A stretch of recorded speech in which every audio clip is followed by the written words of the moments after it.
Hello everyone, Radhe Radhe, जय Shri Krishna. Welcome to Ardhanarishvara एकात्मिक यात्रा। फ्रेंड्स, एक डीएफ इनर वर्क के बावजूद अपनी लाइफ में ग्रोथ अट्रैक्ट क्यों नहीं कर पाती है? आखिर क्यों एक डीएफ हाई वाइब्रेशनल लाइफ को मैनिफेस्ट नहीं कर पाती? ऐसी क्या गलतियां उनसे होती हैं? कहाँ वो चूक जाती हैं? जब भी किसी डीएफ की अवेकनिंग होती है, वो इनर वर्क करती है, हर संभव कोशिश करती है कि एक पॉजिटिव लाइफ जिए, पर कहीं ना कहीं उनके जो ओल्ड पैटर्न्स होते हैं वो उन्हें बार बार पीछे खींचते हैं, पुल बैक करते हैं। थोड़ा इनर वर्क करके वो 1-2 महीने अच्छी एनर्जी में रहेंगी, फिर कुछ अचानक ऐसा होगा, किसी ओल्ड पैटर्न की वजह से वही लो वाइब्रेशनल एनर्जी में चली जाएंगी। जैसे मैं आपको समझाऊं, जहां डीएफ्स की क्वेरीज सबसे ज़्यादा होती हैं कि एक तो डीएम कमिटमेंट नहीं देते, उनको सिर्फ फिज़िकल रिलेशन चाहिए होता है, डीएम को सिर्फ इंटीमेसी से मतलब है। तो इसकी सबसे बड़ी वजह है डीएफ्स का खुद का डिमांडिंग होना। अब डीएफ्स की क्या डिमांड होती है कि डीएम हो, सोलमेट हो, जो भी हो, वो उनकी इमोशनल नीड्स फुलफ़िल करें। यानी डीएफ्स में खुद में डेस्परेशन होती है इमोशनल नीड्स को लेके। तो जब आप खुद नीडीनेस की एनर्जी में हो तो दूसरा व्यक्ति भी किसी ना किसी नीड की डिमांड करेगा। आप इमोशनल नीड के लिए उनके पीछे भागते हो, वो फिज़िकल नीड के लिए आपके पास आते हैं। जैसा कि डीएफ्स शिकायत करती हैं कि जब फिज़िकल होने से मतलब होता है तभी डीएम कांटेक्ट करते हैं, उनसे बात करते हैं। या कमिटमेंट को लेके हर डीएफ की ज़िद होती है और डीएम उसी कमिटमेंट को लेके उतनी तेज़ी से दूर चले जाते हैं, कमिटमेंट से दूर जाते हैं। तो ऐसा क्यों होता है कि हम जो चाहते हैं दूसरा व्यक्ति बिल्कुल उसके ऑपोजिट करता है? सबसे पहले तो आप ये जान लीजिए कि ये यूनिवर्स कुछ लॉस पे काम करती है, कुछ अपने नियम होते हैं यूनिवर्स के। जब आप नीड की एनर्जी में रहते हैं तो सबसे पहली ऊर्जा जो यूनिवर्स को भेजते हो वो लैक की होती। आप यूनिवर्स को ये ऊर्जा भेज रहे हो कि आप खुद अंदर से खाली हो, आप फुलफिल नहीं हो। तो यूनिवर्स जिस भी व्यक्ति को भेजेगा आपके पास, चाहे वो डीएम ही हो, वो भी अंदर से नीडीनेस की एनर्जी में ही होगा। वो उस नीड की एनर्जी को लेके ही आपके पास आएगा और कुछ ना कुछ डिमांड करेगा। यानी आप भी अंदर से खाली और वो व्यक्ति भी अंदर से खाली है, यानी दोनों मांगने वाले। जब भीतर कुछ है ही नहीं, सिर्फ लो वाइब्रेशनल एनर्जी है, तो आखिर क्या देंगे एक दूसरे को वो दो व्यक्ति जो एक दूसरे से अट्रैक्ट हो रहे हैं सिर्फ मांगने के लिए? तो अगर आप चाहते हैं कि डीएम बार बार फिज़िकल होने की डिमांड ना लेके आए, उसके लिए आपको भी अपनी इमोशनल डिमांड को गिव अप करना है।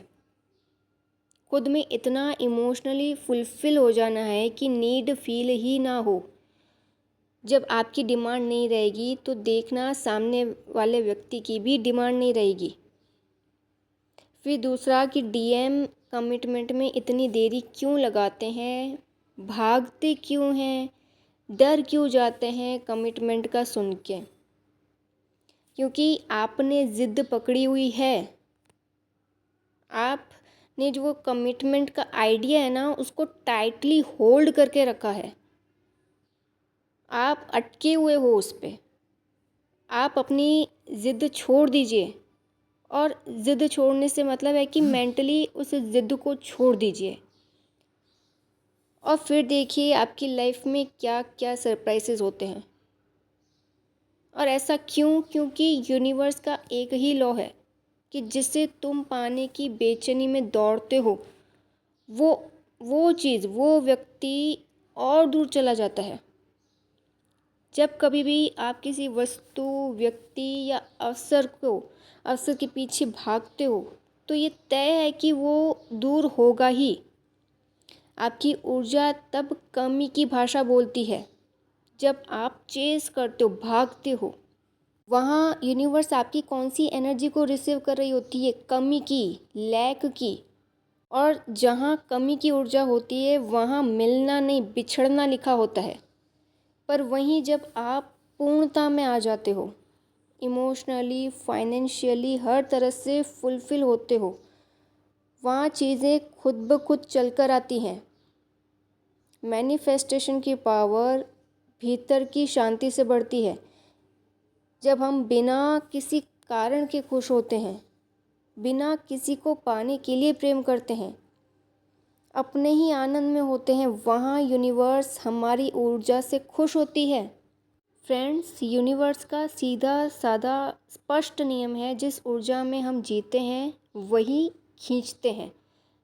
आप लोगों को डीएम से दूर जाना अच्छा नहीं लगता, पर क्या आप जानते हैं कि एक मैस्कुलिन, डिस्टॉर्टेड मैस्कुलिन, ठीक है, एक मैस्कुलिन जब डिस्टॉर्टेड एनर्जी में होता है वो आपको अपनी ओर खींचने के लिए 1000 प्रयास करता है ताकि आपकी ऊर्जा को खींच सके। इसलिए आपका भी मन नहीं करता है उनको भूलने का, दूर जाने का। बड़ी चीप ट्रिक्स यूज़ करते हैं वो, इमोशनली मैनिपुलेट करेंगे, बार बार छोड़ के जाने की धमकी देंगे, सोशल मीडिया पे ब्लॉक कर देंगे या धमकी देंगे, अपने सोशल अकाउंट्स तक डिलीट करने की धमकी देंगे, ताकि आपके मन में उनके लिए जो पागलपन है वो बना रहे। और जैसे ही वो धमकी देते हैं तो आप डर भी जाते हो कि अब क्या होगा। बार बार ऐसे धमकी देके के आपको डराते हैं कि दूर चला जाऊंगा और दूर चला जाऊंगा। आपको बार बार वो लो वाइब्रेशनल एनर्जी में लेके आते हैं। ऐसा वो सिर्फ इसलिए करते हैं ताकि अपनी घटिया डिमांड्स पूरी करवा सकें। उल्टा आपको कॉन्फिडेंटली रह के जवाब देना है। अगर आपने इनर वर्क स्टार्ट कर दिया है डीएफ्स ने, ठीक है, तो आपको डरना नहीं है। आपको कॉन्फिडेंटली रह के जवाब देना है कि मेरी आदर्श राधा रानी है, सीता है, पार्वती है, ना कि बॉलीवुड की कोई आइटम गर्ल कि जो डिमांड्स बोली वो पूरी कर दी जाए, जो मांगा वो दे दें। वो ट्रस्ट का हवाला देकर, लॉयल्टी का हवाला देकर आपको भ्रमित करेंगे कि प्रूव करो, अपनी लॉयल्टी प्रूव करो, ट्रस्ट प्रूव करो। तो भी आप बड़े बोल्ड एटीट्यूड से उन्हें मना कर दीजिए। इससे बड़ा लॉयल्टी का प्रूफ क्या ही होगा। और वो जाते हैं तो जाने दीजिए, बल्कि यूनिवर्स को ग्रेटिट्यूड पे कीजिए कि अच्छा है ऐसा लो वाइब्रेशनल व्यक्ति आपके जीवन से चला गया। एक डीएफ जब खुद में स्थिर होती है वो केवल आकर्षक नहीं होती, वो पवित्र शक्ति बन जाती है। वही एक डीएफ की दिव्यता होती है, डिविनिटी होती। आप अपनी ओर से इमोशनल नीड ख़त्म कीजिए। वहाँ दूसरी तरफ फिज़िकल नीड की ज़िद ख़त्म हो जाएगी। और आप लोगों में ये कमिटमेंट की भी ज़िद आती कहाँ से है? आपने कभी सोचा है इस बारे में कि क्यों हम डीएफसी बार कमिटमेंट कमिटमेंट कमिटमेंट करते रह जाते हैं? कि काश मेरी भी एक हैप्पी फैमिली हो, 2 प्यारे प्यारे बच्चे हों, हम लोग एक हंसी खुशी जीवन बिताएं। यही चलता है ना एक डीएफ के मन में। इसलिए शायद हम कमिटमेंट के पीछे भागते हैं। हर डीएफ भागती है शुरुआत में। क्या हंसी खुशी वाला जीवन केवल शादी के बाद ही मिल सकता है? ये ऐसे जो विचार आते हैं ना आपको, इसका मतलब अभी भी संसार, मतलब इसका मतलब क्या है कि आपका अभी भी थोड़ा थोड़ा जो है संसार से जो अटैचमेंट है अभी बाकी रह गया है। इसका मतलब ये हुआ कि अभी भी संसार के सुखों की इच्छा आपके भीतर बैठी हुई है कि हाँ मेरी एक प्यारी सी फैमिली हो, बच्चे हों प्यारे प्यारे, है ना। तो ये अंदर का वो है ना, संसार को लेके जो अटैचमेंट है वो है, उसकी एनर्जी है। इसी एक इच्छा से कमिटमेंट वाली ज़िद आप पकड़ के बैठ जाते हैं। और कमिटमेंट की ऐसी ज़िद, ऐसे जो थॉट्स हैं डीएफ के, ठीक है, वो उन्हीं डीएफ्स में होते हैं जो इमोशनली अनस्टेबल है, यानी उनकी जो इमोशनल एनर्जी है, ठीक है, वो ओवर इमोशनल है, बहुत ज़्यादा है, इंटेंस इमोशनल एनर्जी में होती हैं। तो वहाँ उनकी ये ज़िद आ जाती है बीच में। क्या ट्विन फ्लेम जर्नी कभी मांगी थी आपने? नहीं ना, फिर भी मिल गई। और अब जब सोचते होंगे तो खुश भी होते होंगे कि अच्छा हुआ जो जर्नी मिली। शुरुआत में अच्छा नहीं लगता है, जब तक हम जो चीज़ मांग रहे होते हैं, अपने डिज़ायर्स मांग रहे होते हैं, पागलों की तरह नहीं मिलता कुछ तो हम कोसते हैं इस जर्नी को। फिर धीरे धीरे जब स्टेबल होते हैं, हमारी एनर्जीज बैलेंस होती है, ठीक है, हमारा माइंड बॉडी सोल जब अलाइनमेंट में आ जाता है, तब पता चलता है कि सेपरेशन क्यों हुआ, वो भी ज़रूरी था। जर्नी क्यों मिली, वो भी ज़रूरी थी। फिर तब अपना आइसोलेशन भी अच्छा लगता है, अपनी पीस की एनर्जी भी अच्छी लगती है, सब अच्छा लगता है। क्योंकि फिर एंड में आके जब आप लेसन सीख जाते हो, ठीक है, आपको रियलाइज़ होता है, आपको पता होता है कि ब्रह्मांड हमें वो नहीं देता जो हम मांगते हैं, बल्कि वो देता है जो हमारे लिए अच्छा होता है, हमारी एनर्जी के लिए अच्छा होता है, हमारी जो आगे की सोल जर्नी है उसके लिए अच्छा होता है।